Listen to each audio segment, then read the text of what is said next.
2, 3, 4. All right. shots. So technically we're hot. All right. Let's roll some So music. hot. Make it official. Should we go ahead and roll the music? Yeah. But first, give us a weather update, Brad. Oh my God, is it gorgeous today? I mean, it's the truth. It's Freaking gorgeous. It is. It's about ideal, and Caleb's here at a vest and long sleeves. Here we go, ready? Yeah. Oh. Oh my God, Daddy. Did you hear that zipper? I did.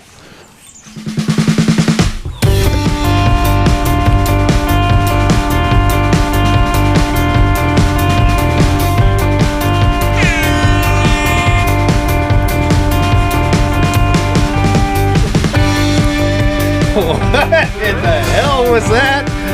Welcome to Shiftless. Oh, okay. DJ Caleb. I've been saving that for a couple of episodes, and I finally remembered to do it, and then my hand accidentally hit it early. I fired my shot way too early. If anyone's going to fuck this up, guys. A little premature. God. Why do I always got to you're be in the good fuck company. up guy? I know. You're in great company. If I wasn't here, though, it would be one of y'all, the other guys. You're not bringing down the general IQ. All right. So, officially episode 52, right? I think so. It is. That makes it a year. that makes it a year It's crazy. without missing a week, dude. I've been thinking about it. I was thinking about that the other day. I was like, this is crazy. Like, we started, I think I said this before, where I thought it was just going to be once or twice. And you're like, no, let's keep going. And I was like, sure, I'm not going to run out of shit to talk about.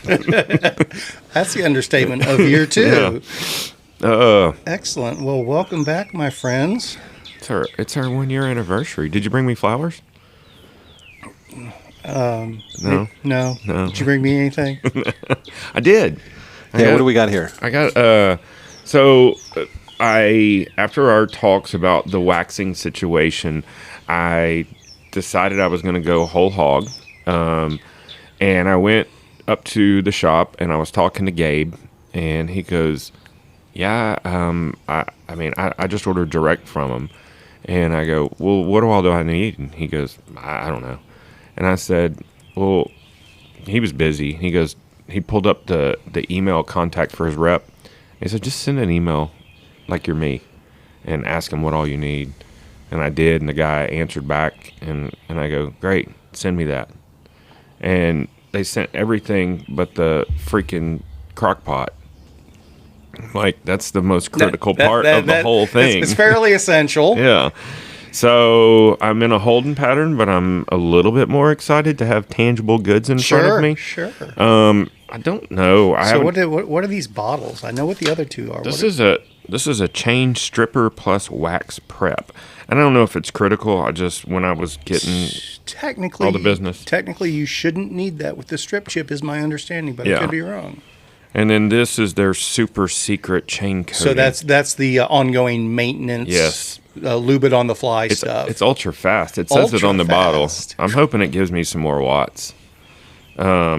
Tungsten disulfide, nanoscale tungsten disulfide. All right. And then you got the little bag of strip chip there. Yeah, and I'm wondering how many applications this will do, because this doesn't seem like a lot. No, so I didn't dig all the way into it, but when we spoke last time, when I said I thought the first time the strip chip was the wax as well, no, I think it's just the strip chip, so you need the strip chip and the wax each time you use it. So I think each of the little thin mint. So you have to start with 300 grams of that. Like if you're starting with 300 grams, why wouldn't they make that bag 600 grams? Because they haven't bullshit. They haven't fine-tuned all of their processes for the new methodology yet. But let's see. So eventually, what's our multiples of that? So we need 6 bags to get to a multiple, right? So you just buy 6 bags and you're there. I'm wondering. I mean, because you don't consume. It's a 500 gram bag. Yeah, you don't consume all of it though. It's not. No, you reuse. There's going to be left behind. I think that basically it's like fryer grease. So basically, you top it off when you need to. Yeah. So you do mix the wax and the strip chip to fully melt such that the strip chip is no longer visible. Gently lower the chain using the cable coupler into the wax and gently agitate the chain in the wax for 30 seconds, being careful not to spill or splatter any wax. You don't tell me what to do with my wax. I mean, technically, you can do it without their crock pot, and with your induction setup, you should be able to get the exact precise. Yeah, but so my induction's not like the portable units you see where they have a temperature dial. Okay. Mine just has a range. It goes from like 1, and then it goes half steps all the way up to 9, and then it goes boost. But yeah, I mean, you could still put a thermometer in there, and it would probably maintain a specific temp, right? That's fair, but I ordered the fucking cooker. I want my cooker. I know you did. I want my device. You could also, could you do it like you would melt chocolate? In the microwave? No, on a metal bowl and hot water. Yeah, you just like get the a water up bain-marie. Yeah, you just have to keep using the same Yeah. bowl each time. Don't eat ice cream out of that bowl after you melt some Speaking of wax. ice cream, have you tried? I don't know if this is an ongoing flavor, but butter. Who is it? Bluebell has butter toffee ice cream. Have you ever had that? Mm-hmm. Yeah, I think so. I think it's been around for a while. Oh it's, my it's, god! it's a standard. I don't know why it hadn't been on my radar before. It's pretty darn tootin' good. It would classify as legit, correct? Yeah, really good. Although my kids are becoming Tillamook fans, which they don't make a bad ice cream either. I don't know them. They make cheese. Yeah, they do. They make good cheese too. Oh, Yeah, I good do cheese. know their cheese. Yeah. Yeah. Are they regional? Or? No. I think it's a Yankee thing. I Okay. think they're up north somewhere. Mason-Dixon line, other side. So Kentucky or Virginia, maybe. They fought against us in the war. I got something. Did y'all see? The helmet? I did not want to even talk about that. Obviously, we all did. I don't know what you're talking about. WTB released their Nano Air tubes, and it comes in and it like a gram or 2 more than those Ride Now tubes. Oh, really? What's the pricing difference? The Ride Now was $25 for a pair. For a pair, You're looking at about for a pair, yeah. Then this is significantly more. This is $32.95 a piece. Well, Yeah, significantly more. significantly I was thinking more. the Ride Now was $25 a piece, but you're right. It's $25 It for was two. $25.99 a pair, and I found them even cheaper than that through it was either Temu or AliExpress. You can buy them direct there. Oh, Do you trust Temu? Mm-hmm. Yeah. Is that not China just trying to take over the world? I mean, hadn't it already?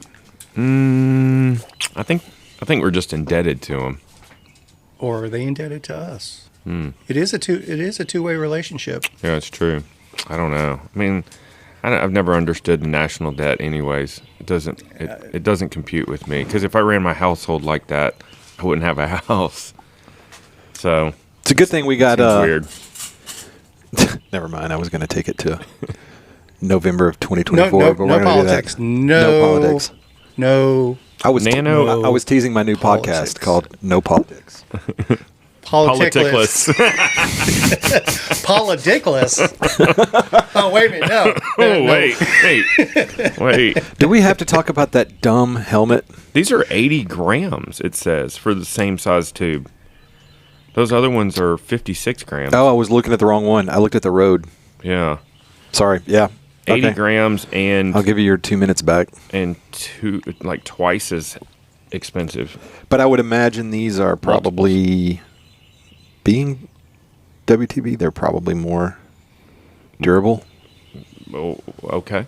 I mean, I don't know. I still need to order some more. I'm Brand actually perception here, maybe? I'm just going to test one of those and just order some more.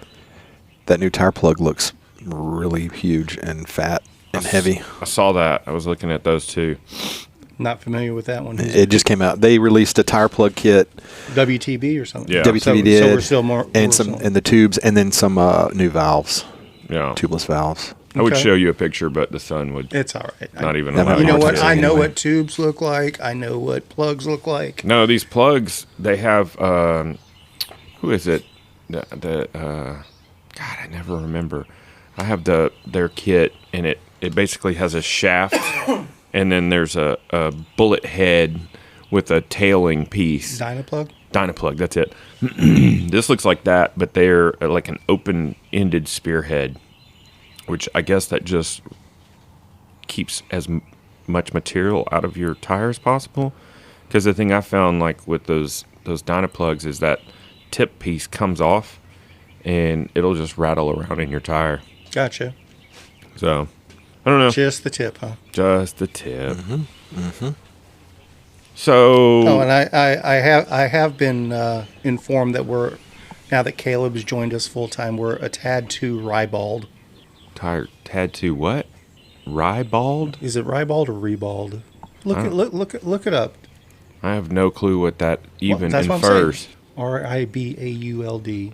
Referring to sexual matters in an amusingly coarse or irreverent way? Hey, Who was the source? hey, we put the explicit warning on every episode. Yeah, so fuck them. Are we riding today? You gonna ride today? Yeah, I rode yesterday. I think. Well, I did too. Oh, yeah. I rode at the appropriate time. I went and saw. The reason why I was not. TNSS. I took the fam. I took the wife and the man-child to see Dune. Oh, that's right. You So did tell me good. that. Dune. I lied to everybody last night. I told them you were at yoga. That's fine. Either one, yoga or Dune, they're still going to make fun of me. Somebody goes, I hope, because we were talking about how awesome the weather was, Yeah. and somebody goes, I hope Caleb's enjoying stinky old women coochies. And I go, and trying not to fart. I've never done it. No. But I have. Well, then you're not doing it right. But I've fallen asleep before. Yeah. Dune is amazing. Yeah. I know Dirt told me. It's Star Wars for people who listen to Tool. Okay. Very cool. I'll have to go see it. I haven't watched the first one. It literally can. Oh, you haven't? No. Oh, never mind then. Oh. It's so good. Am I in trouble now? Speaking of stuff I watched Spaceman last night. I don't know what that is. It's a new Adam Sandler movie that I wasn't even on my radar, but I had literally 4 people yesterday ask me, have you watched this? Is that the third movie of an adult man who wants to go to space? Because there's like 3 or 4. It's the same story, it seems like. This is not the same story. Is this another Adam Sandler Netflix project or something else? I think it's a Netflix. Yeah, it's a Netflix exclusive, but this is him in a very serious role. But it's sci-fi, like fantasy. It's I did see that. He actually is in space. He's not like trying to get there. Yeah, no spoilers. No spoilers. Sounds interesting. no spoilers. I think you should watch it. And that's all I'm going to say. Okay. Fair enough. I want to say so much more, but I won't. What else is new? I had one question about April 8th. I know we said we weren't going to talk about it again. Okay. But is the intention on the day of the event to be riding and everybody just witness the eclipse at different points along the route, or to be finished and back at a location to witness? So the idea is to essentially offer 3 options. All right. Depending what a person's preference is. So our staging spot is not right in the center line of totality. It's 4 minutes and 15 seconds instead of 4 minutes and 20 seconds or something like that. We need 420. So I have a route where almost the exact midpoint of the route is on the 420 line. Caleb, bring your bandana. For folks that want to do a safe viewing of the eclipse for the 4 minutes and 20 seconds, we have a 420 spot picked out for folks that want to do that, and they'll still be back to the campground for beers and barbecue after they finish their ride. That's awesome. The third option is if somebody can't make that exact timing, they can still be out on the route if they don't want to sit around. If they want to be on their bike somewhere along the way, but maybe closer to the pavilion area. We have a route that goes from there that's a very neat route of dirt roads. I think it's a 100K route. So it's going somewhere, hanging out, witnessing, and then riding back to the staging area. If you opt to hang out at the midpoint, that midpoint is the line of totality. So if you time it just right to be there at 1:40 p.m., you'll be there for the 420 festival. Perfect. That's awesome. Okay. Oh yeah, McAfee. Caleb was texting me this morning. He goes, you bastard. He said, you already got your Silka stuff and I haven't even got mine yet. He goes, I was trying to get Gabe to sell it out from underneath you. I was like, yeah, but they didn't even send me the stupid cooker. And he goes, it's okay. You're not going to like waxing anyways. I was trying to do you a favor. Oh my God. I think either I bought a box of chain wax from Gabe that he had ordered from Sean accidentally, or was it yours, or did he buy it from me? This trilogy of underbuying out from under each other, this has happened before in the past. I just can't remember how it went. One of us did that. I'm sure. So, did you get a back order notification or anything like that? No, Gabe was busy, and so I had to go. I had sausage on my smoker. I had to pull off, and I go, just let me know what's going on and get back to me. By the way, he corrected me. I think I said on one of the podcasts that he's an Orbea dealer, and he's not. So yeah, I was wondering where you got that from. I've never seen an Orbea. Matter of fact, when I had my Orbea, they used to give me a hard time about bringing it in because... Look, I've been wrong plenty of times. I guess Orbea has a lot of proprietary parts that required unique tools or things like that, and Tyler used to just hammer me for it. I didn't realize that's who you were alluding to when you were trying to say, and I said, let's not name any names. No, that's definitely not who I was talking about. Oh, okay. Fair enough. I just wanted to do a little, housekeeping. Okay.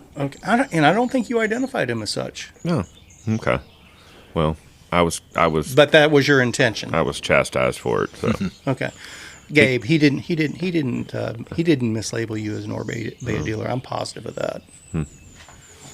I got Brad, you know this, but I don't know if Kevin knows this. I finally got all my GRX parts ordered. We've got it all figured out, hopefully. I've been checking email every morning for a shipment notification. Should have shipped yesterday. Right. But So walk me through this. We're keeping the old frame? I'm going to get hammered for this, but have you ever fallen in love with a bike frame that you just can't get rid of? Like, that thing has taken me so many places. It's gotten me out of so many binds. Mm-hmm. I don't want to do the whole poetic "it saved my life" thing, but it kind of did. Yeah. I mean, I've come a long way. We've been on many adventures with you atop that bike. And I look at it and I go, I can't quit you. Yeah. Every other bike I've had besides that one, I've bought and sold. Yeah. I had a Slate, got rid of it. Got the Topstone, got rid of it. Got the Warbird. Multiple mountain bikes. I looked for a brief moment. I looked at a new Cutthroat, and I couldn't pull the trigger, even though I'm having all this trouble retrofitting the new GRX parts. So here's the story. I have a 2018 Rival build, SRAM Rival. Cutthroat. Yep. And I'm wanting to, that particular drivetrain is not the range is not very good. I think it's 1042. But you're running a 2x, right? No, it's a 1x. You're running a 1x. It's a 1042. Yeah. Which means if I'm going out on a one-day Spinistry ride, I'm going to have to put a 36 or 38 ring on it. Right. If I'm going bike packing, depending upon how much climbing, I'm putting a 32 or 34. Yeah. Learned that the hard way on Arkansas High Country. Yeah, you did. Good God. We're on Arkansas High Country. We're on a climb that I swear was an hour and a half long. And these dickheads are, I had a pie plate on the back and running a 34 up front. He had a 42 out back with a 38 up front. And I was like, why is this so fucking hard? And we finally realized, like, mechanical advantage. It never even dawned on me to change it. That next week I bought two new rings. Okay, so I wanted that. I wanted that gear range that GRX has. Yeah. And it just as it works out, my relationship with Shimano opened up an avenue to get these parts, and I'm going from a 1042 to a 952. A 9? I think it's a 952. So do you have to change your driver for that? Or? Yes, I'm going to have to change. So here's the things that I have to update on the bike. I have to get the post mount adapters. Yeah. Those are coming from Wolftooth. And after multiple back and forth emails between my guy at Shimano, the guys at Salsa, Gabe, you. Yeah, multiple is an understatement. Yeah. Well, because and no, not to be negative towards the salsa guy, but this is an older bike, and it took them a while to kind of figure out, make sure to look at the old bike and look at the new parts because these parts that Shimano's released are pretty new. Anyway, I can't. At first, it was you can use the GRX crank. Then no, you can't. You have to use XTR. Then no, you need to get either Easton or because this all has to do with chain line and Q factor and all this stuff that's like way above my pay grade. Yeah, as well as mine. As it turns out, I can use the GRX crank, but I have to take the 40 tooth ring off and put a minimum a maximum 38, but I'm going with a 36. Okay. So we're going to put so you are running a GRX crank. We're going to put a GRX crank, but we're taking the ring off and putting a the race face ring on it. I apologize. I'm going to back up a step. Why are you having to change post mounts? Because the new brakes are what are those? What's the other? Not post mount, but okay. It's all right. There has to be an adapter for the new brakes to fit on the an adapter kit. I believe the new Cutthroat still has to have those brake mount adapters, but they all the Salsa Cutthroats that shipped and have always shipped with GRX have always had race face cranks on them. Because I think that probably it's a better deal from an OEM standpoint to buy the crank and the ring at the same time as opposed Shimano's not going to sell them the crank and then take off the ring when the ring comes with the crank. Why would they change the ring anyway? Why wouldn't they just run a GRX ring? Because you can't. Because of the chain line and the minimum. And Shimano doesn't spec a GRX with a 36. That's right. Okay. 40 it's 40 and 42. Now I see what you're saying. 40, 42. Okay. So they're going for, and that's where the division comes in because they're going for a gravel specific component group. Yes. And a Cutthroat is it's not still a lot of mountain bikey geometry and fittings on it. Matter of fact, I'm having to put an XTR bottom bracket in it. Yeah, it's a drop bar mountain bike by its ultimate classification. Right. Yeah. But and you say the maximum ringing is 38, correct? Correct. Yeah. Yeah. That's what mine came with, is a 38. Yeah. But I've been running a 30, between a 34 and a 36 for a while now. So for all those bike manufacturers out there that are going to the bigger tire gravel bikes, go ahead and make them compatible for 42 tooth chain rings, please. I think that makes sense. I do. But that changes. It changes because the chain ring it changes the seats, stays. The chain stay. I understand. Which I understand that. affects Some bikes your do, tire size. like the Factor, not the Factor. Maybe it is Factor. You can do the 42 on their mountain bike. So there are mountain bikes that'll take the 42 single ring. Yeah. And it can be done, but maybe it affects. Again, going back to like a Cutthroat type application versus, an enduro application. Maybe it makes sense on one style of bike. Yeah. From the chainstay perspective, I think realistically, probably from something like the adventure bike format, you can probably stretch that chainstay out a little bit. That allows a little more room, is my guess. Well, with an enduro, you have a more slacked seat tube angle, so you can actually kick your bottom bracket forward a little bit and still have your wheel tucked. I'm not a frame builder. I'm making general assumptions here. Yeah, I know I'm just talking out of my ass like normal. We're a couple idiots that have no idea what we're talking about. So if somebody that does know what they're talking about wants to explain this to me, I'm all ears. Talk to me like I'm in the second grade. First grade. Maybe kindergarten. Does that mean we get nap time? I'm working on it. Nap's more a more regular part of my routine these days than it used to be. And I'm fine with that. Man, I saw this meme the other day, and it said, "I wish I could have all the naps back that I didn't want when I was in kindergarten." I'm like, that hits so hard. But man, I tell you what, a 15 or 20 minute nap. Oh yeah, it's amazing. Yeah. Oh yeah. When I was training with Zoe back in the day. And she would give me these light days. I'd go out and just hammer it. And she's like, "Why are you tired all the time?" I'm like, "Well, I don't want to go light." She goes, "You got to go light on these days." Yeah. She goes, "Are you taking naps?" I went, "Fuck no, I'm not taking naps. Naps are for kindergartners. I don't want to take a nap. I got too many things to do." And she goes, "Nope, you're taking naps." So she started scheduling it. And man, did I not see a difference. Yeah. Almost within two to 3 days. Even if it's a like no more than 30 minutes. And I do that a lot during the day. Even from working from home, I can just go jump on the couch for just 15, 20, 30 minutes, and I feel like a new woman when I wake up. I wish you would tell that to my wife. She would never allow me to sit down and take a nap. Man, we like them naps in my house. Yeah. Back to, have you ever had a bike that you just fell in love with? That's exactly how I felt when I built up my Fargo for the first time. Yeah, you said the first time you sat on it, it was like... I was like, dude, this is home. Yeah. I was like... That's a comfortable bike. Dude, I love that thing. It's interesting the difference between it and the Cutthroat, though, because I think the top tube is shorter. Even it's stacked higher, but a lot of times you would expect it just the stack to be a little bit higher, but I guess they're able to get that angle from reducing the top tube. Because I definitely, when I ride yours, I feel like I'm sitting way more upright. But when you're riding it, you don't look like you're sitting more upright. You look like you're in the same... almost the same position as I am. I built that bike up because of previous drop bar. Like, I used to ride my Willets on single track all the time, and I love being in the drops. So I knew when I built that bike that I was going to be in the drops, call it 70% of the time. And I am, for the most part. Even on a lot of climbs, I'm in the drops.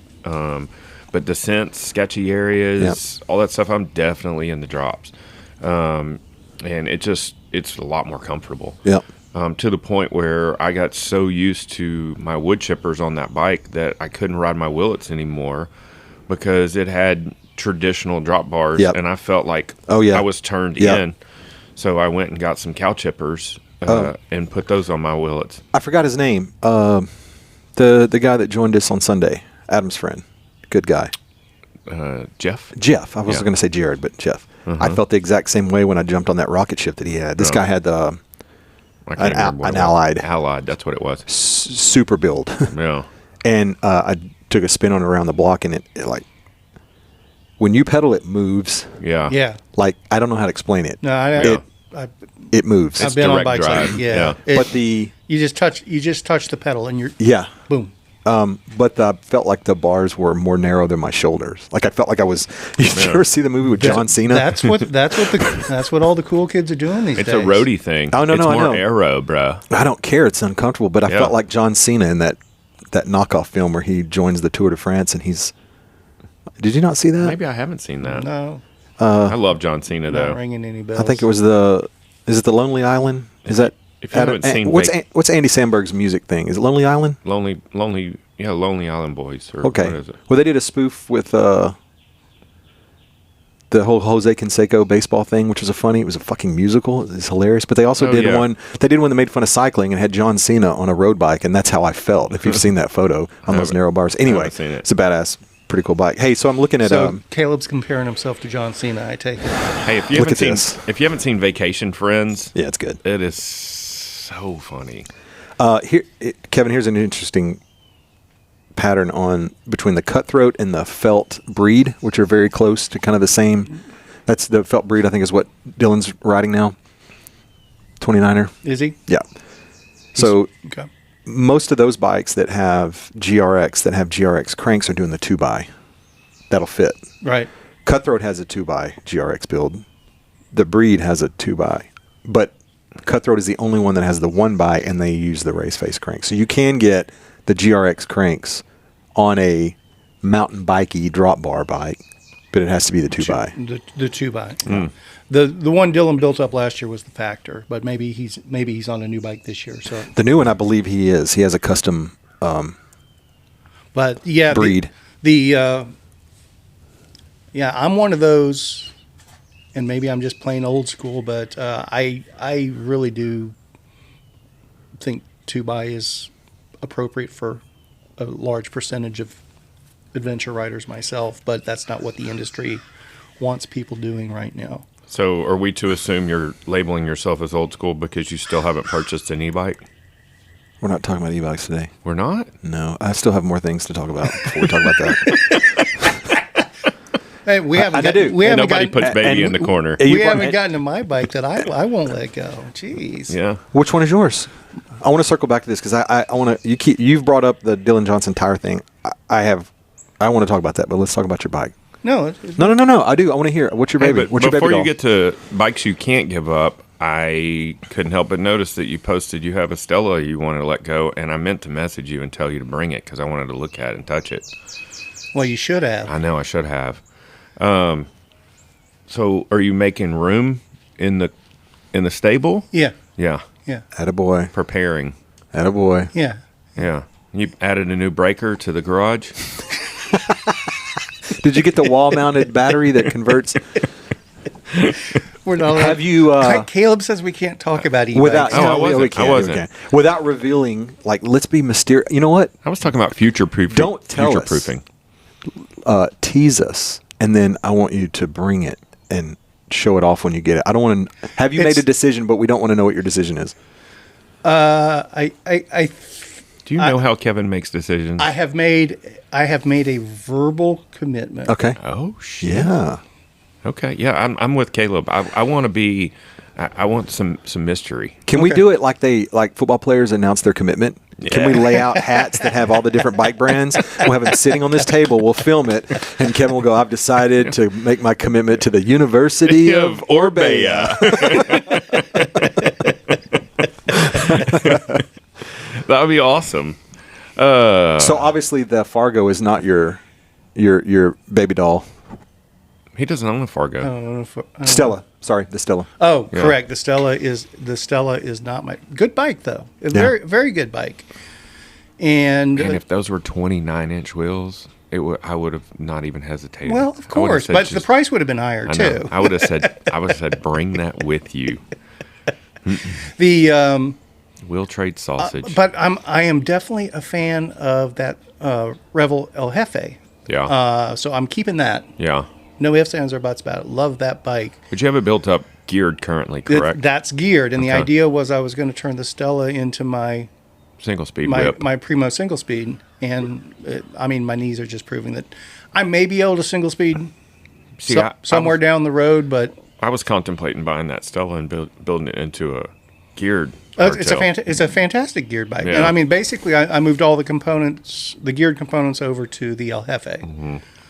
It was like one of these is going to be single speed, one of them is going to be geared. It was really a toss up which way I was going to go with it. Yeah. And so anyway.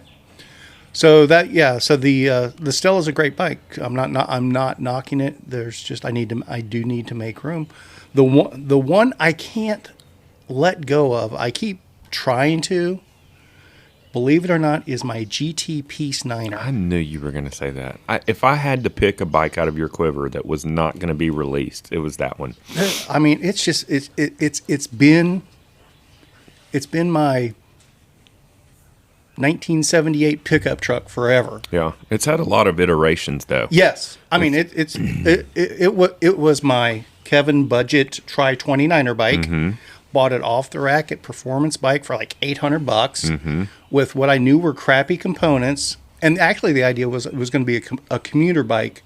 It's when I was working like 10 miles from home. Yeah. And it was like, okay, I can actually ride my bike back and forth. So I'll get this, use it as a commuter bike, throw some panniers on it, and hey, I can even get some single track in the mix if I want to from time to time. Yeah. And my first ride on it, I took it out to Sansom. It was rigid, fully rigid. Yeah. Took it out to Sansom, rode it at Sansom, and had a friggin' blast. And that convinced me to go 29er full deal at that point. And then I eventually converted it to a drop bar mountain bike, and then I converted it to a drop bar single speed mountain bike. And it's been my throw it in the back of the truck, not worry about beating it to shit bike forever. So is that how it's currently set up? Drop bar single Yeah, speed? I've got the WTB dirt drops. Is that what I think that's what they call I them? think so. WTB dirt drops. I had to finagle the stem and rise setup sorry. for multiple iterations trying to make it work on the drop bar setup. But I am a fan Yeah. of the drop bar 29er. Yeah. Subtle hint drop there. Yeah, I think I already know what you're getting anyways, but I don't have a clue, and Oh, I just I want to do. be I do. Surprised. Go for it. I don't want to ruin the surprise. But maybe it's not a surprise. I know I'm right. What is it? And it's just better if I just know I'm right. Does it start with an S? The model? No. The brand not does. the model, the brand. Yeah. The model does not. Yeah, we got it. Damn it, you ruined it. Now I know what it is. Specialized, of course. No, it's not. I know exactly. The fuck it is. I know exactly what it is. I'm excited for you, though. Schwinn. It's the new E-Ray. Does Schwinn even exist anymore? Yeah, of course they do. Yeah, they still make bikes. I think they show up at Walmart. They're owned by now? their parent company owns Pivot. Oh, really? Yeah. But they're just a fraction of what they Did used I to not be. show you that picture? It's just a brand it's a brand and logo that's It's a out there. placekeeper at this point. I bought this incredibly cool candy apple cherry red Schwinn Homegrown? 8-speed maybe for Emily when she moved to Cleburne, and it looks like a bike from the 60s, but they made it probably 5 or 6 years ago, and it is. If it fit me better, I was going to keep it and buy her another one.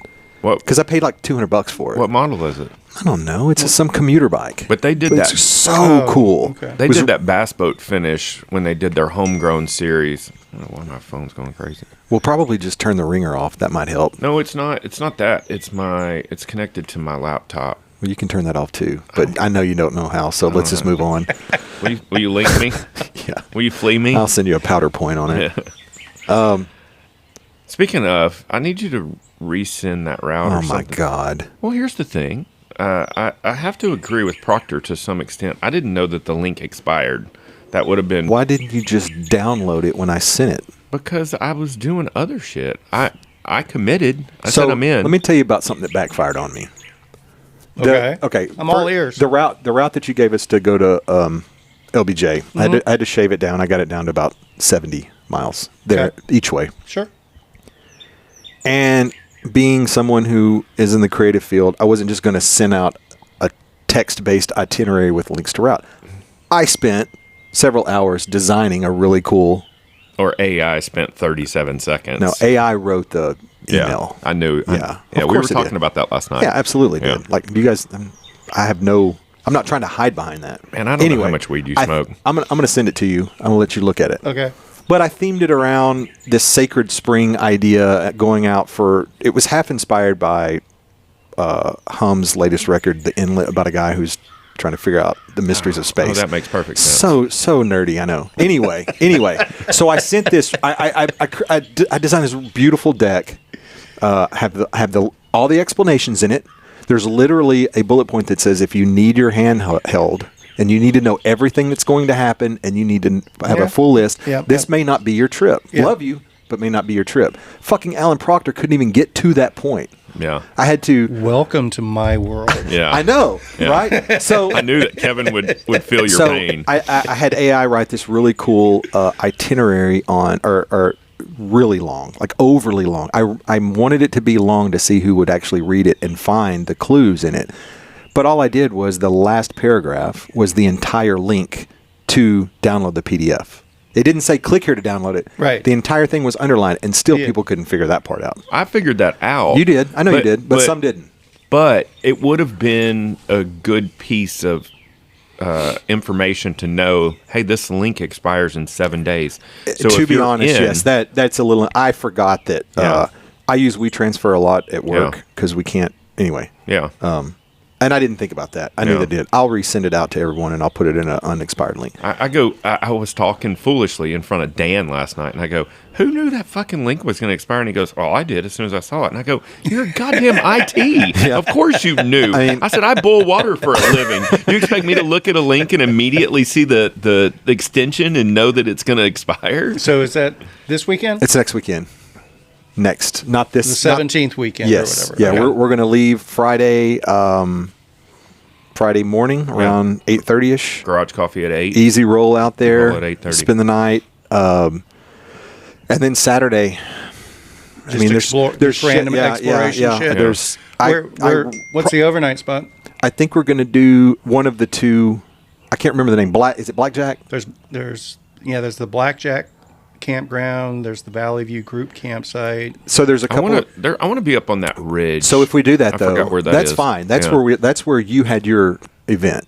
Your I don't know if it was Can't Do or Yeah, or what it was. A variation of that, if I remember. That was the one that had all those out and backs. We went down in. Yeah. That place would be great. The problem is there's no water, so we would have to go when we get into. There's a cistern right at the bottom of the hill from there. there's not. He's talking about something different. Okay. I know what you're talking about. That I like your idea better myself. Yeah. And that's also true to spurs camping too. Yeah. Where Blackjack you have to pay for your campsite. Yeah. They have actual campsites, which we don't need campsites. We just need trees. Everybody's going to be on hammocks. Right. So yeah, you can go out. It's Todger Point. Yeah. Okay. Todger Point, and that's the main core of where all the gravel is out there anyway. Okay. Yeah. I agree with Brad in this one. Okay. Stay No, at I'm- Todger Point. I'm fine. I wanted to do One that, time. but I thought I was getting it mixed up. I was going to say we still need to go to one of those cistern locations to fill up and then go set up camp because there's no water there. We can do that But I want to. either way. I want to camp where. Yeah. That's the thing, and There's- that's why there is no like where are we going to camp? I don't know yet. Let's Yeah. go and kind of figure that out. I assumed you had a general. Yes, we did. I have one. I had three ideas. The other thing about that Todger Point area is there is a campground within there, so there are vault toilets there Yeah. if somebody doesn't want to shit on the ground. Yeah. I'm just going to shit in Brad's hammock. Oh. Hey, speaking of which, I've had a Dutchware Chameleon on long-term loan for I saw don't know that. how long, and I finally, because there's so many components to it. Man, it is overwhelming. Yeah. And especially, I ordered mine 2 years ago, and I went back on yesterday or the day before yesterday, just kind of looked through it. Mm-hmm. They've gone through like 2 or 3 adjustment iterations on the cordage. Yeah, and so what had happened previously is I would log on and start to order something, and I would just get log jammed. I'm like, I don't know. Do I want this or what? Do you know what I did? Called them. I did, and Yeah. I literally talked to a guy who was probably just stood up from the sewing machine. Like it Yeah. wasn't like a customer service Yeah. specific. Oh, It was their like the guy customer that service is incredible. Oh, I've it ordered- is, but it's the guys that make the shit. It's Yeah. not someone that just sits Well, and it's a manages the phone. tiny deal. Yeah. The guy Dutch. Yeah, have you watched his I have. videos? Yeah, and stuff? seems like a laid back, Oh, dude. super cool guy. And he's just a complete nerd when it comes to all that equipment. So I had previously probably set out to order one, 4 or 5 times in the past, and just got overwhelmed and ADD kicked in, and I shut it down. The other day, actually, speaking of nap time, Paula was taking a nap, and I just said, you know what, fuck this. And I pulled out my laptop, and I go, I got plenty of time. And I just sat there, and I went through everything and compared fabrics and read about everything, and I just ordered. So Yep. I was, I'm hopefully it'll be here before we go on our trip. But if it's not, I still have my other Yep. one on loan. What So- all? I'm assuming you bought the underquilt. What other? Did you get like the No, full? I already have an underquilt. Are you gonna use this?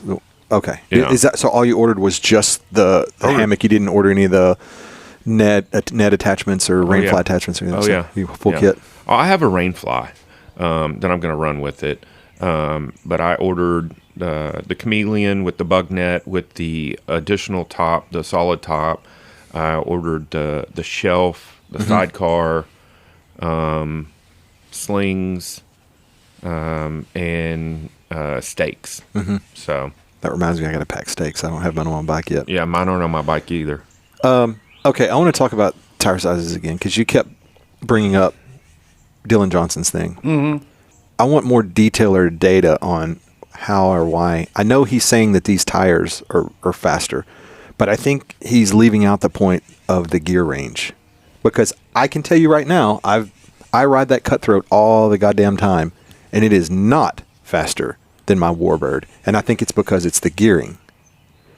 I cannot hold an 18 mile an hour average. Well, he's riding a 42 tooth chainring. You're not. So right, but what I'm saying is if What you're saying is it's the combination of the tires with the proper gearing. Well, of course. Okay.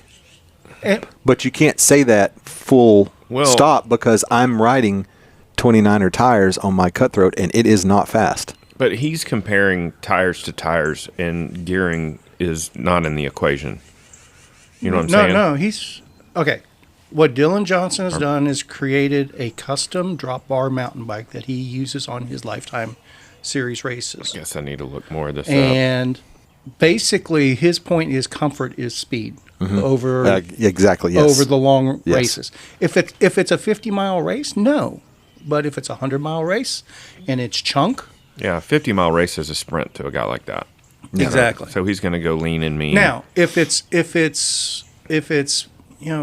champagne gravel and really no need for a 2-inch tire sort of thing, Yep.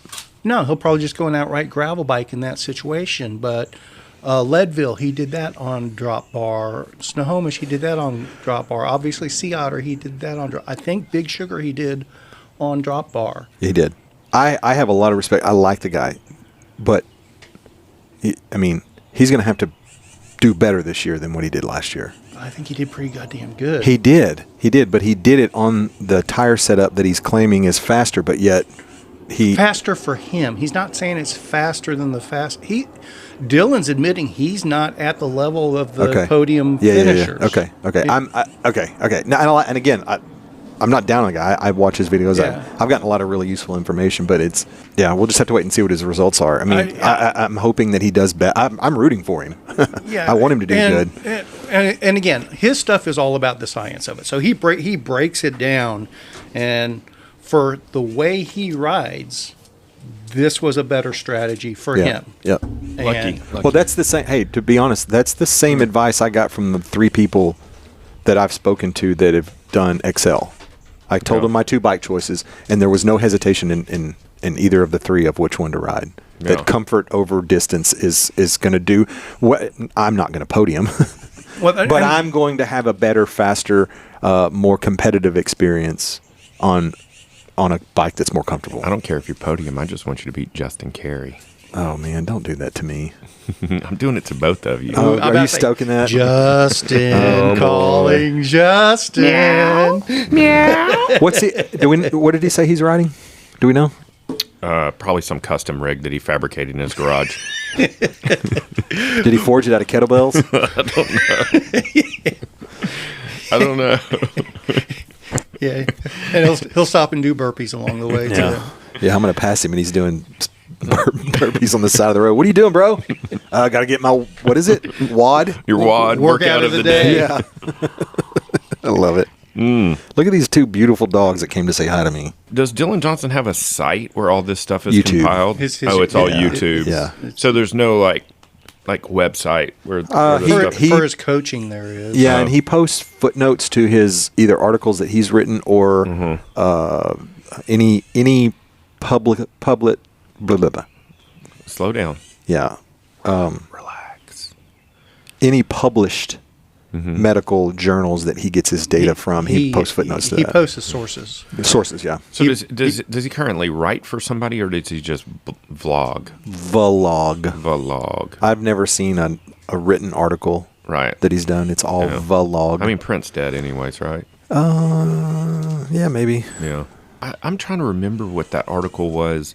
McAfee sent me, or maybe it was you, sent me this long deal about comparison between tire sizes and rolling resistance and overall speed and ideal rim width and hiding the tire behind the rim. And I mean, it was at the time I didn't have the patience to read the whole thing.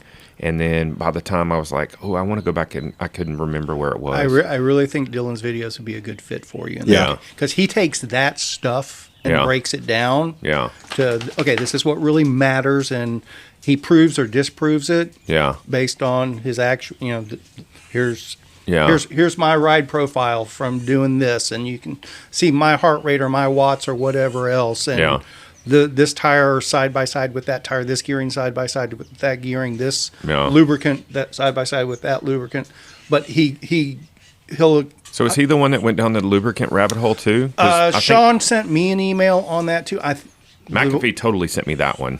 The way Sean explained it, Dylan used a different source for his reference material, but he definitely addressed it in one of his videos. Okay, yeah. So yeah, Dylan sometimes does the science, but he usually references somebody else's study. Yeah. And to try to confirm or deny that study, sort of thing. Speaking of chain lube, I thought it was kind of funny because everything kind of came full circle. I had already committed to this. You had mentioned the 4-part podcast. I listened to it in its entirety, all 4 parts about the state of the bicycle industry. Yes. A lot of interesting points, a lot of regurgitation, just like a lot of stuff we've talked about. Yeah. The most surprising thing out of the whole thing for me was how the industry was pushing its customers to encouraging them to overorder with the guys that they could cancel their order if they felt like they needed to. And it seemed like that was a huge part of the problem that I hadn't even contemplated, because people are ordering, massive orders and then canceling them at the last second. Short answer to that is that's corporate culture. Yeah. So that's well, they created a scare. Maybe it was a legitimate scare, but they kind of force fed that onto the customers. Like that one lady, I forgot who she was with. The one from Boulder. Yeah, where she was talking about they came. It's typical for them to order for the following year by July or June or something. And so they had to order for the entire year of 2022 by June, I think it was. And then they came back in August and said, we need you to order whatever you're going to order for 2023. She's like, how do you expect somebody to order like that? And that's when they told her, order more than you think, Right. I mean, and coming from my sales background and having to deal with the corporate structure, a lot of times there is disconnect between the corporation and the end use, a huge disconnect. Oh, yeah. And typically the on the street salespeople are the go-between, but the on the street salespeople can't tell corporate what they don't want to hear, sort of thing. And they're just numbers driven anyway. And it's become even more and more and more numbers driven. It's it's like you can be the highest integrity salesperson in the world out there, but if you're still number 2 on the list for, well, no, I don't care if number 1's a crook. That's our top salesperson there. Yeah. I mean, 80% of the time, that's the way that a corporate structure works. Well, I mean, but also as a salesperson, typically, if you're not selling, you're not eating. You can still sell and maintain integrity, but you're never. I won't say never. Hardly ever. Very rarely will you be the top position salesperson. Yeah. Well, I won't. That's one of the reasons I've had many opportunities to be a salesperson, and I've never wanted to compromise my integrity. And I know that, I can only sell something if I truly care about it. Sure. And, trust me, I get that completely. Yeah, and the last thing I want to do is be forced to peddle something that I don't believe in. I mean, unfortunately, it's you can go to work for a company that has the best product set and the best business model in the world, and if 6 months down the road that shifts for whatever reason, you still got to pay your bills. Yeah. So it's really, and Kevin's happiest working for Kevin. There's no ifs, ands, or buts about I'm that. only selling a product I believe in at this point. I'm selling my food, and if I don't believe in it, what the fuck is going on? Now that said, I mean, I do need the feedback from my market. Sure. Actually, guys, we'll have to have a chat afterwards because I need some feedback from you guys since you got your Spinistry Palooza experience. We're going next level with that this time. I want y'all's input on that. For both the event and giving you my input. Okay, excellent, excellent. I on Sunday post ride, we did a bike packing clinic, if you will, like we called it a show and tell. Yep. It started where we were going to show up. I guess I didn't read that PowerPoint well either. I thought we were supposed to load our bikes. So I loaded my bikes because I was considering a shakedown ride. Well, yeah, that's what it said. Yeah. Shakedown. Yeah. And Adam showed up on a naked bike, and I was like, the fuck? And well, in some people's defense, I think the vast majority didn't have time because I sent that out on like Wednesday. Yeah. I mean, I gave people 3.5, 4 days to figure their shit out and get it all packed. I mean, yeah. I didn't even show up with everything packed. I had all my bags on. For the lesser experienced people, that's not enough. Yeah. No. And I even said, if you're not packed up, that's fine. Show up anyway and have a good time. I made sausage for 12 hours on Saturday, came home, grabbed my wife, and said, hey, come have a cocktail in the garage. And while I load up my bike, and I spent 30 minutes, and I had everything on my bike. Yeah, but you're not the target market for that show and tell. No, I know, but I'm just saying I was exhausted. And so anyways, I'm trying to bring this whole thing full circle. I'm going to land the plane here in just a second. I see what you did there. So the premise was we were going to ride somewhere, set up camp, and kind of have a discussion. Well, it was windy, and we couldn't find the right place, and everybody started talking about beer. So we ended up riding, like 30 miles. And we came back here and sat around in the driveway, and we just pulled all our stuff out. We talked about cook systems. We talked about water filtration. We were going to talk about sleep systems, and then everything kind of got fragmented, and I think maybe there was too much beer. But anyways. Yeah, that shit got out of hand real quick. Yeah. Adam was wearing a Spinistry Palooza shirt. And I was like, how the hell did you get that shirt? You didn't even go to the event. And he was wearing a Single Speed Texas hat. And I was like, you're wearing 2 events that you didn't even attend. And he's like, I've got connections. How did he get a t-shirt? I realize now. He didn't go. Yeah. Either one. Yeah. I was busting his balls about it. He must have ordered the shirt. Huh? I think he signed up and didn't make it. He did sign up. That's what happened. He was unable to make it. You're right. Is what happened. He did because he was in for a minute. Yeah. Don't worry, Adam. You didn't miss anything. Oh, don't do that to me. I'm proud of that one. I know you're shitting, but it's still. Dude, I know this isn't this podcast does not serve as a commercial for Spinistry, but that trip is the best. I've done it. Shh, don't get it sold out before my lazy ass has time to click on the link. Oh, but that's part of the upgrade. Does the link expire? Is that for the one in April you're talking about? No, November. Is it on? Is it up? Not yet. Okay. That's why we need to talk about it Yeah. and fine tune the details. Yeah. Yeah. Man. Okay. I don't want to blow it up, but Yeah. It was. let me ask you this. Did I not just pump you full of it the day I got back? Yeah. Did I let you down in that? And Caleb was not that emphatic about stuff, like overly emphatic about stuff when it's not deserved. So it was literally, I went over to your house to pick something up when it was still easy to get to your house. Yeah. And you're like, I don't care what you're doing this whole next year, but you're going on this trip with me. He goes, he made some statement of like, if you miss it, you're going to, I can't remember. And I was just like, okay, I'm in. And that's all it took. And you were 100% right. Yeah. The only thing you were wrong about was not eating the short ribs or cheeks. That's what it was. Okay. Yeah. Yeah. Okay, I'll take that. Has nothing to do with the ride, but I'll take that. So what happens if the Rangers are in the World Series this year? They better win in 5. I don't think they're gonna do as well. I think they'll be in a pennant hunt, but I don't think they're gonna make it all the way to the World Series. It's my novice prediction.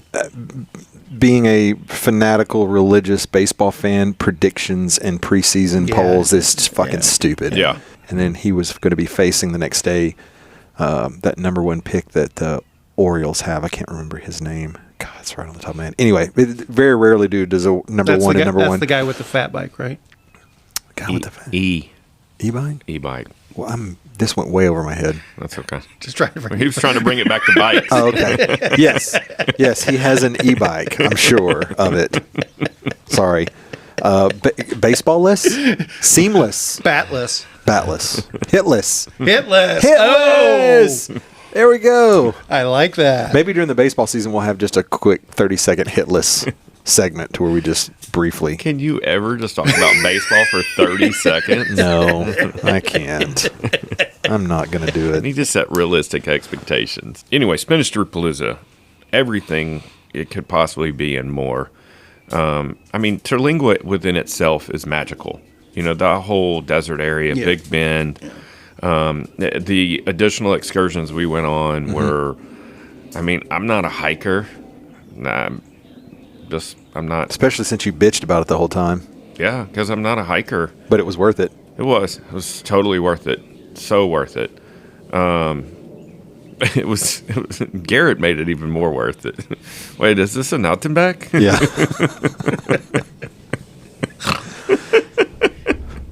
Oh, I love that guy.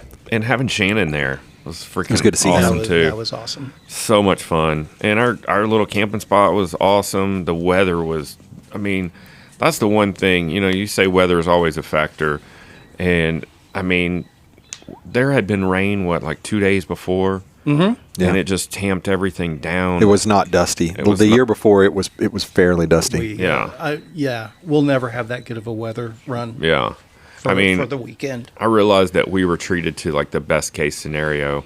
I mean, the temps at night were amazing. The skies were clear. The moonrise that came over the mesa, everything was just freaking. It was magical, you know. Outdoor showers. Yeah. Did we tell you about that? I don't recall that. There was a lot of skin shown. Yeah. So behind Little Burrow, where that camping area was, where we were staged, there was the porta potty that was way in the corner. Pig pen. Yeah. Yeah. The porta potty was way in the corner, and they had a wooden platform that was sitting on top of Yeah, pallet. a pallet. We just But they had an extension. It had a porch on it. Yeah. yeah. So we just, I mean that's 60 yards away from the camping spot, but Yeah. we just open aired, showered, took turns. Each one of us would grab a gallon of water and poured it over our head, scrubbed and poured off, and it was the best fucking shower I think I've ever had. I mean, welcome to the desert. Yeah. I got the VIP treatment when we were at Terlingua Ranch. I got to take a proper shower. Oh, I did that felt- too. I felt like a king. Yeah, that was nice. Yeah. And that was cool too. Terlingua Ranch was, you Yes. know, I've never been there before, but I mean, sitting there having food in the restaurant, you know, we had appetizers and stuff, and having a cold beer there, and just the service and the people and just that setting and everything was just kick ass. I loved it. For a brief moment, time just stops. Yeah. That's what bike packing's I'm all not about. worried about anything. I wasn't. Yeah. I didn't have any You're not checking stresses emails. about. No. You You're can't. not updating powder points. Yeah. No. So you say you've got some surprises for. I don't know if surprises are the right word. Just, I mean, we're changing it up a little bit Yeah. based on Yeah. some initial feedback from your crew and others, but I mean, we're still maintaining. Current plan is to keep basically exactly the same route. Okay. You're gonna go in reverse, or are you gonna go back in the direct? Are you gonna go alternated each year like you have been? I like that. That's kind of fun. I haven't thought that far ahead yet. I'll have to consider that. Are you But gonna, are you going to keep the piece in that we scouted? No, No.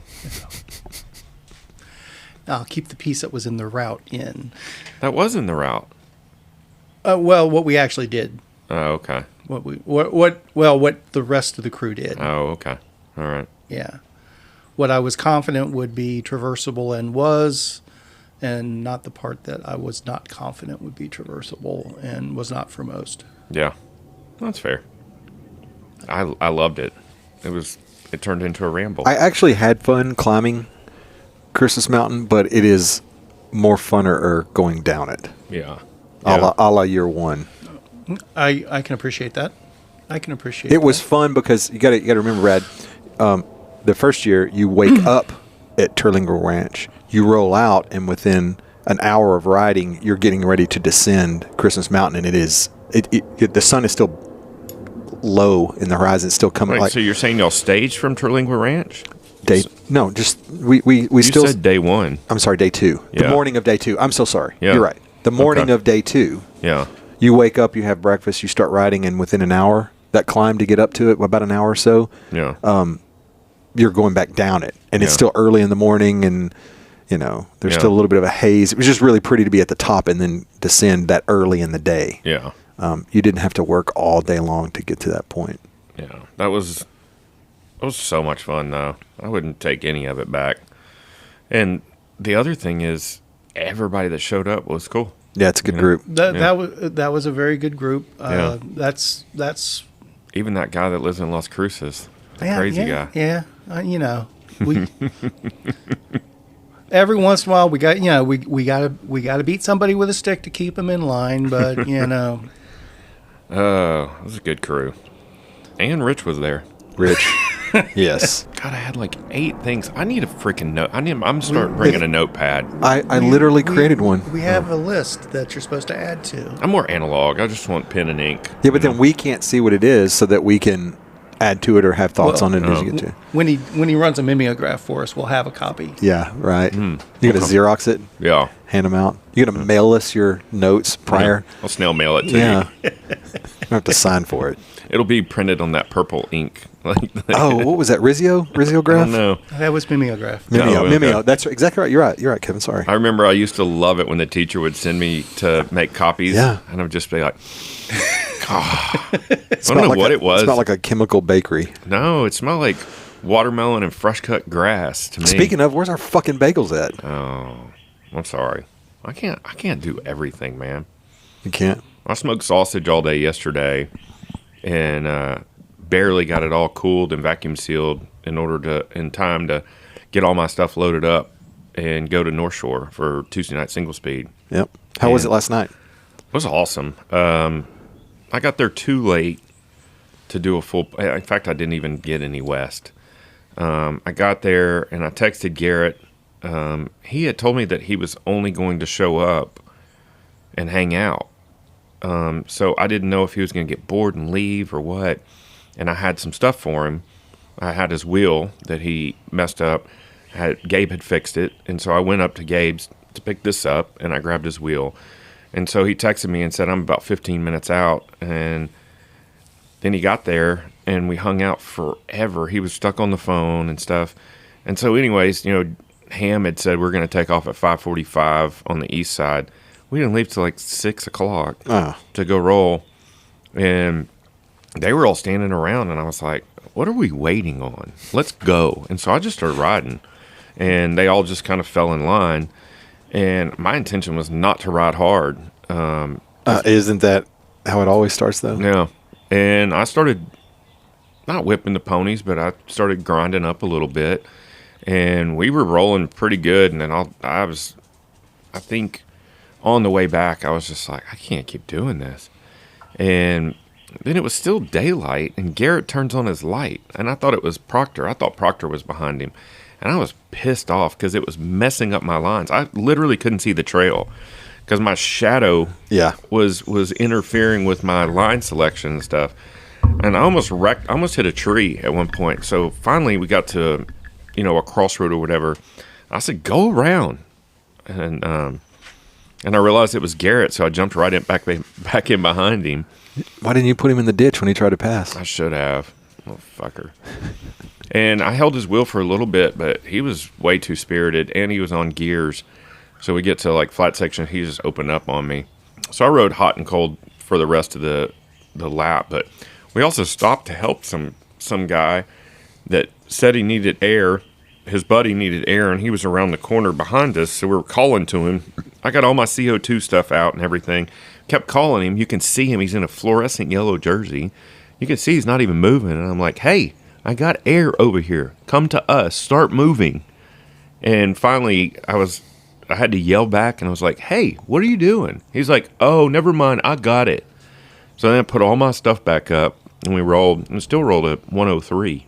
Oh, nice. On the east side, even after letting up and pulling the parachute, essentially. Yep. And stopping to help. Yep. Random Jimmy. So. Yep. I need to do a big day Sunday. Okay. No stopping for food, and I need to go get miles. Okay. What's miles? I have yet to do a 100-mile ride. Man, I don't think I could do a 100-mile ride even on my Willits. I mean, I'm riding. Last week was rough, but I'm going to make a prediction. You're not going to get rolling early enough on Sunday for 100 miles, but that's just my. Well, you don't know Caleb. Oh, me? Yeah. I can. Caleb can, I can for leave sure. I can leave the house at 5 o'clock in the morning if I need to. I'm sorry. I was thinking. My bad. I was thinking with your.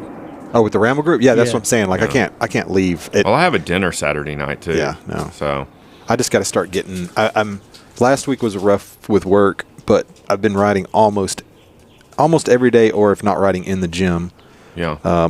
But I mean, going out and doing an hour and a half ride every day, it does help. Like just constantly. But I need to go get some. I need to go chew up some miles. I want to go for about an hour and a half today. We should go to Canyon Falls Oh, yeah. on the skinnies. I like that. I like that a lot. You want to do skinnies? Yeah. All right. Yeah. I ride my Willits. I need to. You want to ride with us? Probably not up for it yet. Okay. I need to get her the old Johnny out and spin her around. Yeah, she's fun. Yeah.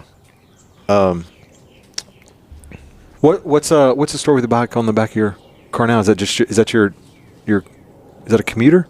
That's my Econo bike. Yeah. It's a cool color. I like it. It stands out. I didn't even see it. Obviously.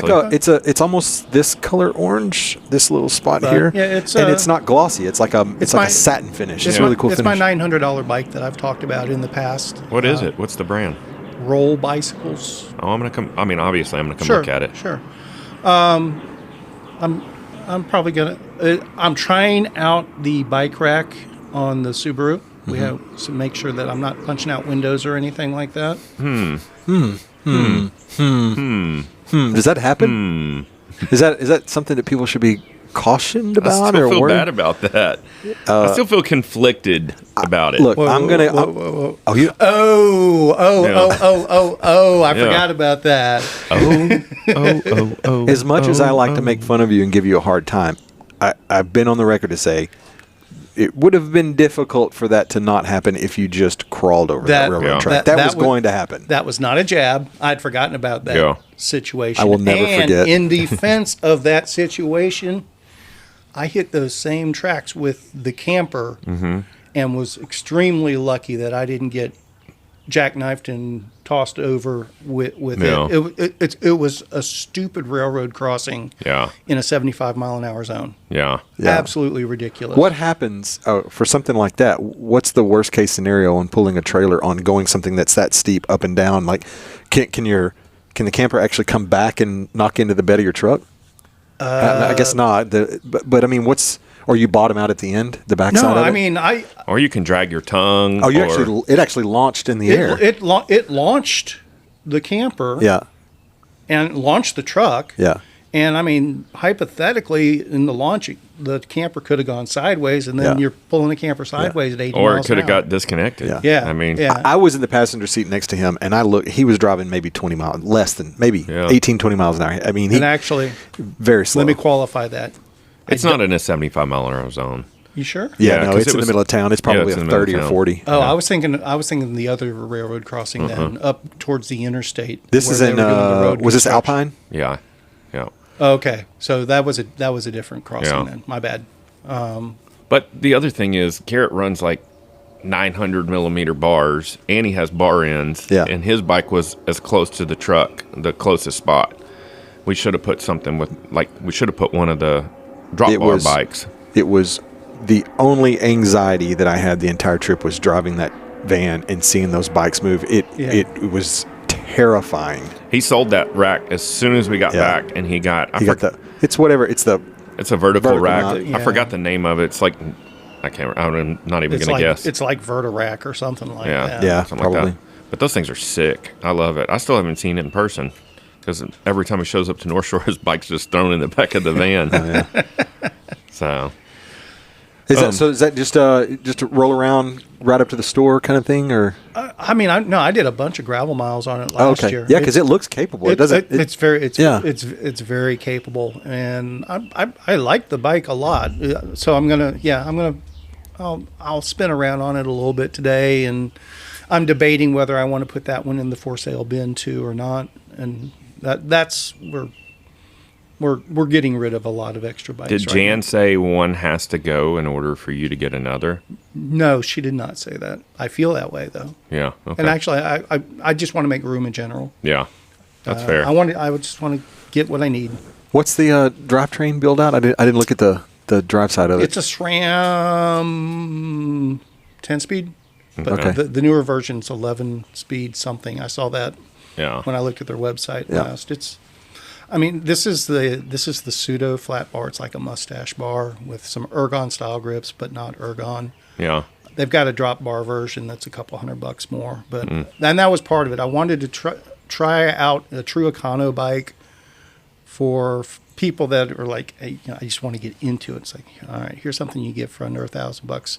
I wanted to Yeah. make sure it was capable. I think it is. Hydraulic brakes or cable? No, it's cable. Okay. And they're those Hayes brakes I've spoken about in Yeah. the past. They're like OEM mechanical Hayes brakes that you cannot get to add on. They're only sold OEM, and they're fantastic brakes. Better than BB7s ever were. I really like them a lot. That is a bold statement, sir. Hey, BB7s are only as good as the person setting them up. And if they're set up proper, they're freaking amazing. that's my point. I'm a BB7 fan. Okay. I love my BB7s, and I like these better. Better than clampers? Clampers. I don't know what clampers are. Oh, God, Kevin, we're going to break up. Paul, clampers. Oh. Let's see, man, that's too highfalutin for me. I can't justify stuff like that. Man, made in America, though. Fully rebuildable. They're pretty awesome. $700 a pair, probably. No. Way less than that. 600. Like 5. Okay. Yeah. But that's just for the calipers. So, you're probably not wrong. But I mean, hydraulic brakes, well, no, they don't run you that much. Look, I have nothing against. You know, our buddy Jay Clark used to always say, buy once, cry once. That's the way I see it. I buy brakes, I buy clampers because I know I can change the housing and the cable. I can change the pads. I can buy every part for those brakes for the rest of their life of the brakes. I don't ever plan on selling them or replacing them. I plan on, if in the event that I get rid of a bike, I'll probably buy shitty hydraulic brakes and put on it and recover my brakes. Okay. So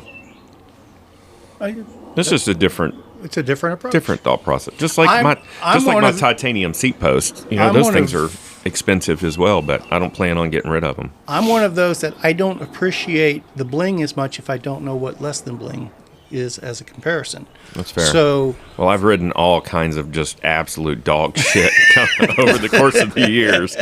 So I've had my share of dipping my toe into the less than ideal components. Yeah, so, I mean, along those lines, as a $900 bike, it's a perfect. The only thing, I had to get a new seat post clamp for it. It was like just this crappy seat post clamp that literally broke the first time I tried to tighten it down. Mm-hmm. So I upgraded to a wolf tooth seat post clamp. Mm-hmm. Upgraded the saddle eventually. I tried the original saddle for a while and rode it till it was good for 60-minute rides or less. Once it started getting to 90-minute rides, I needed my leather saddle, so I went there. So I'm assuming it's a 2x. If it's an Econo gravel, it's a 1x. Is it? Okay. It's a 1. I'm pretty sure it's a 1x. Okay. It's been a while since I've ridden. We'll figure it out. We'll figure it out when we look at it. Is this the A1? The A1. Yeah. Yeah. It's direct, right? It's not a shop purchase. It is. It is direct. Now there is a shop in Waco that carries them, I do believe. I tried to convince Clarence to carry them too, but it's under his price point that he wants to have. And I'm pretty sure Gabe's a dealer. Is he? No, I'm kidding. He may be. So there's an A1, which is the adventure, and then there's a G1, which is the gravel, but they look very similar. The G1 has, I think it comes with a Brooks cambium and some other the build semi bling and higher end grips and bar and stuff like that. But it's basically the same bike. I saw a bike at the shop yesterday when I was there that it didn't surprise me, but I didn't know existed. I'm trying to pull it up real quick. And along those lines, it's a $900 bike, but they do regularly have them on sale for $150 or $200 off of that. So, Solar Orange. yes, that is what I have. I like it. I am a high visibility type of guy for many reasons. And you know what? I like the and you bought the polished silver build, right? I did. That was you I'm made sorry. the right. I'm sorry, I did not. Actually, You don't have the polished silver bars and cranks on there? I thought I saw the cranks were silver. Oh, but you put the different bars on anyway. No. That's what came with? No, I've got the bars that came with. Yeah, it's good looking though. I went back and forth multiple times on the silver or the black. I think I ended up going black at the time because... Hey, do you have your AirDrop on your lap? Intense makes... They're Costco bikes. Is that where you're going? No. They make a whole line of e-bikes that are geared towards motocross riders. Interesting. And they're called MX, as in motocross. Okay. Oh, Taser MX? Yeah. And so I saw one of these at Velo, and you see how gigantic that down tube is? Yeah, and it's got double stanchions all the way up to the stanchions. It's downhill style. Yeah. It's Jesus. It's called a double crown. Double crown, whatever. Yeah. Dickhead. It's a overbuilt is an understatement. Yeah. The top tube on it, if you look further down, the top tube on it, I mean, I swear it's at least 3 inches wide. I mean, it's okay. It looked like a motorcycle almost, but I just didn't even know that animal existed. It's like probably the closest thing you could get to like one of those Surons or whatever it is without it being a full blown throttle, because this is still pedal assist. So, 51, almost 52 pounds. Yeah. Call it 52 pounds. Yeah, it's a monster. It's a monster. It should come with a back brace to lift it off the bike rack. And that's the thing. So I talked to Matt Malone, called me yesterday, and we had a lengthy discussion about e-bikes and the merits of e-bikes, and he was telling me that you can't ride e-bikes in the national forest, which, Pisgah National Forest is where a ton of trails are up there. And then I was, we went on a bunch of different tangents, but I was like, yeah, but what's the enforcement on that? Like, what happens to somebody if they get caught with an e-bike? Is it ticketed? You get a ticket? No, they confiscate it. But who's enforcing that? Well, I mean, yeah. And how are they going to catch you? If they see you and try to flag you down, all you got to do is click at the turbo and take off, But they know where you're gonna come out. No, that's true. That's true. No, I don't think it's generally. It's like most of that stuff. It's only enforced when you do something else, and it's like, oh well, that's an e-bike. We're gonna get you for that too. Yeah. Well, and like he said, if he wasn't such a pillar in the cycling community in that area, he would probably consider it differently. But he's like, he can't risk that. Yeah, I can't be trying to negotiate contracts with the same people I'm pissing off. Yeah, we've had that discussion before. But the reason I brought all that up was just because I asked him. He started to do. He's working on some adaptive. What do they call it again? Adaptive trails or. Yeah, but there's another word, adaptive something. Anyways, like progressive trails for people that are on adaptive bikes. They're adaptive rider trails. But yeah. And he was just talking about there's an escalation, and they have to create go-arounds for, so people can progress or they can choose to bypass. Yep. And he's telling me, the base trail has to be 48 inches wide, and we were talking about, I go, well, what kind of considerations, like, are you making considerations going forward now that you're building trails with the prevalence of e-bikes? Do you make any considerations differently to kind of future-proof them for e-bikes? And I said, because, when e-bikes first came out, there was all the discussions of e-bikes are going to tear up the trail. They're going to be out there roosting and, eroding the trail and all this. And we know that to be bullshit at this point. It was almost a scare tactic at some point. But the thing that he did bring up that I had never considered is if you have a climbing only trail, you have to create your switchbacks differently, because whereas if you have a high pitch, and he's talking about, North Carolina numbers, you're typically at least 100 feet to 150 feet per mile of climbing. And so when you're doing a climb like that on a analog bike, you're 3 miles an hour, whereas on an e-bike, you're probably going 6 to 7 climbing. And so you have to create a different apex on the switchback. And he said that's really the only thing that he's had to think about, consider progressive wise. So I thought that was interesting. I don't know why I went into all that, but because you had to talk e-bikes. No, it's not mandatory. I love the aspect of the adaptive portion of it, because I'm involved in an adaptive foundation. Yeah. Not cycling has been a small part of it, but my buddy that runs, or my buddies, the brothers that run the training facility for the, they train Mahomes and slew of other MLB and NFL guys, and they have a 501c3 arm of that called APEC Adaptive, and it centers around everything from birth defects to amputations to whether it be from medical or from accidental. And it they do a lot of stuff with soldiers, so they come back and they're hurt, and they only get enough training from the VA to just function. But these guys are athletes, right? So they get them into, you want to play basketball again? Let's figure out how to do that. You want to hit a baseball again? I've been to... because a lot of those guys suffer from depression, and we all acknowledge that the best way to fight depression is exercise and 100%. Activity, recreation, 100%. So it stands to reason that you need to facilitate that by any and all means.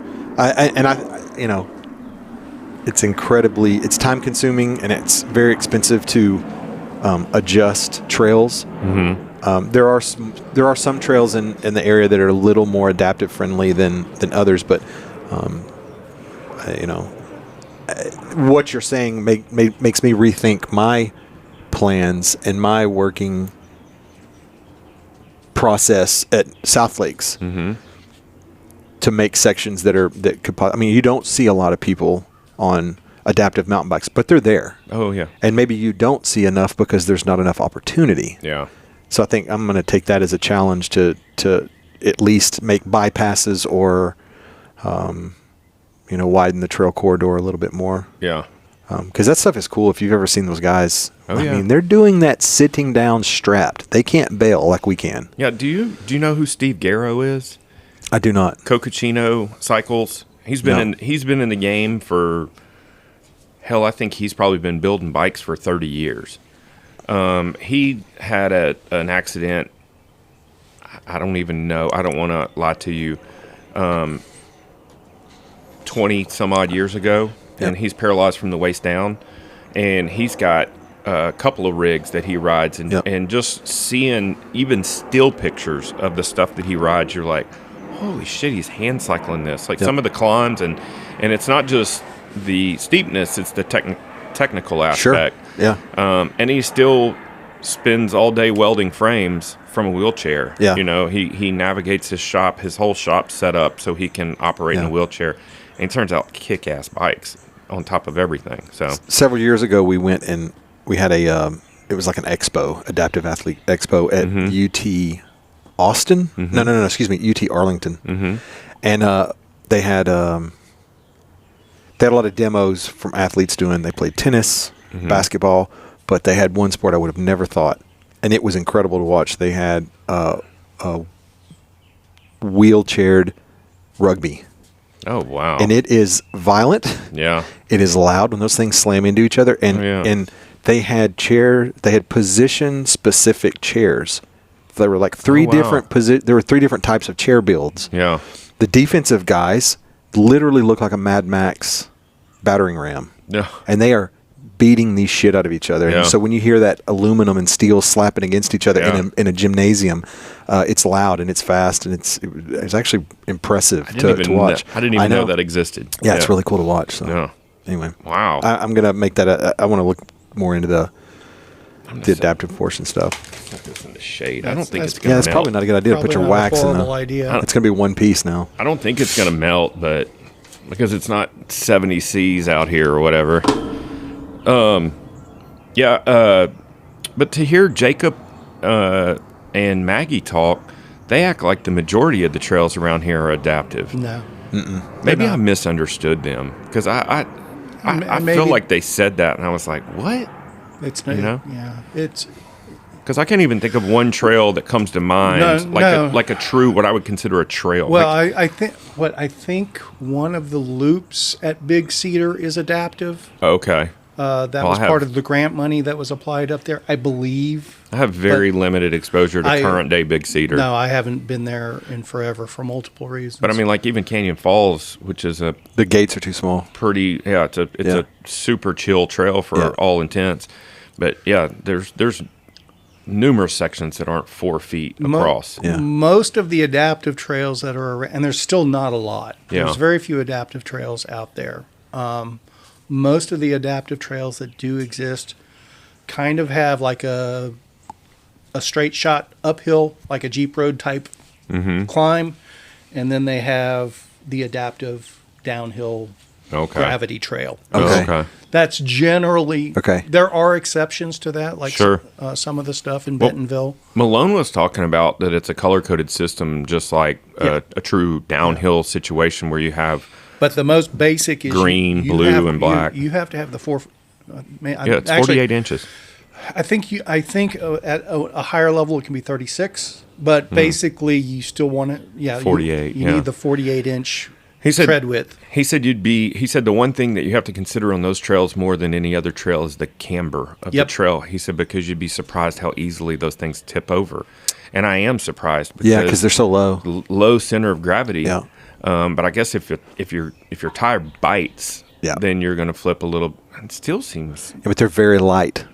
Yeah. There's not a lot of heavy weight holding them Yeah, but down. you have a low center of gravity. Yeah. You know. Denton Mountain Bike Trail would be good.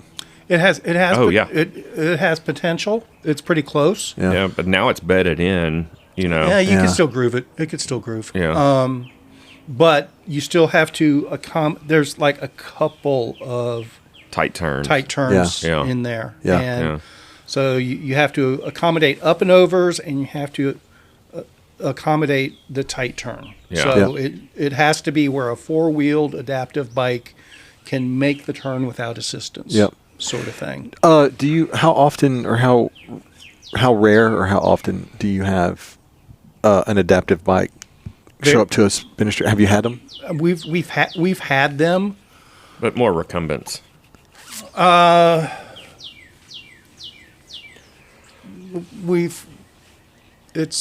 What happened to the Wounded Warrior ride? Does that still go on? That still happens. Yeah. That stuff still goes on. Most of the adaptive stuff does kind of seem to fall into very adaptive specific riding Yeah, now. Yeah. sure. The event is centered around that. Yeah. Completely understandable. Yeah. There are one-offs that will show up for events occasionally. Yeah.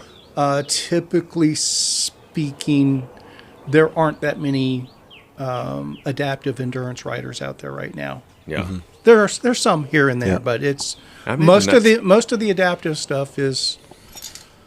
I wonder what the workup is like on that, like getting to where you can ride 30 miles by pedaling just by your hands. I can't imagine. There's a the lot of fatigue. e-assist these days too. Yeah, that makes sense too. I can't imagine the endurance that it would take to hand pedal 30 miles, even on flat terrain. So you brought your bike. Why don't you ride with us? I got errands to run today, Oh. but I'm hoping somewhere in the mix, I get a chance to pedal the bike a little bit. Yeah, well, we should make it a point one day to wrap up a podcast and do what we always tell people to do and go ride their bike. Yeah. He couldn't wait.